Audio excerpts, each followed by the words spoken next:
Dès le début de leur vie conjugale, le couple doit se placer lui-même sous la seigneurie du Seigneur Jésus-Christ pour chaque détail. Ceci constitue un principe important. Jésus est la tête vivante de l'Église et il doit être reconnu comme tel dans chaque aspect de la vie conjugale.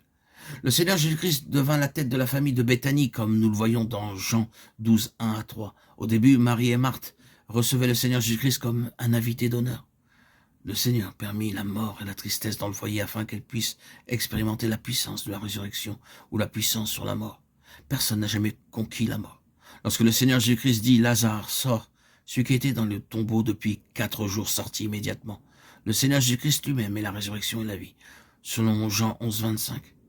Avant ce miracle, elles ne savaient pas que Christ était leur créateur, devenu homme pour eux.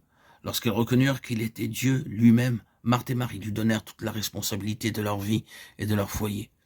En d'autres termes, le Seigneur Jésus-Christ devint la tête vivante de leur foyer, à leur demande. Pour un foyer heureux, ceux que le Seigneur a réunis doivent accepter la seigneurie du Seigneur Jésus-Christ. Ils doivent déclarer par la foi, Seigneur Jésus-Christ, tu es notre Créateur, tu as tout pouvoir, tu t'es incarné pour nous, tu es mort à notre place, et tu es ressuscité pour vivre en nous. Nous te donnons l'entière responsabilité de nos cœurs, de nos vies et de nos plans. Nous ne ferons rien sans ta permission.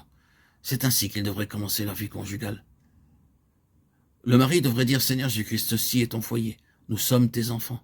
Je ne veux pas que ma volonté ou celle de ma femme soit faite dans ce foyer, mais uniquement ta volonté.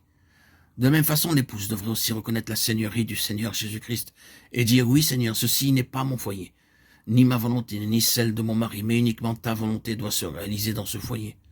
Sinon, le mari pourrait dire à son épouse, tu es ma femme, tu dois m'écouter. Si tu ne m'obéis pas, je vais te faire obéir. Regarde ce que je te ferai. Et l'épouse de répondre, j'en sais plus que toi, je ne t'écouterai pas.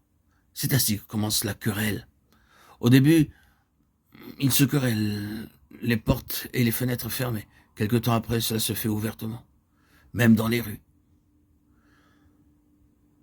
Pour un foyer heureux, il faut reconnaître la seigneurie du Seigneur Jésus-Christ avant d'aller où que ce soit et de faire quoi que ce soit. Ceci devrait être une pratique quotidienne durant toute la vie conjugale. Sa volonté est la meilleure pour nous parce qu'il nous aime beaucoup plus que nous pouvons le penser ou l'imaginer.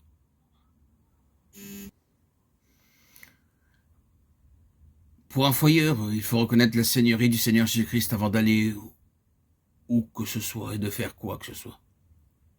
Cela devrait être une pratique quotidienne durant toute leur vie conjugale. Sa volonté est la meilleure pour nous. Parce qu'il nous aime beaucoup, plus que nous pouvons le penser ou l'imaginer.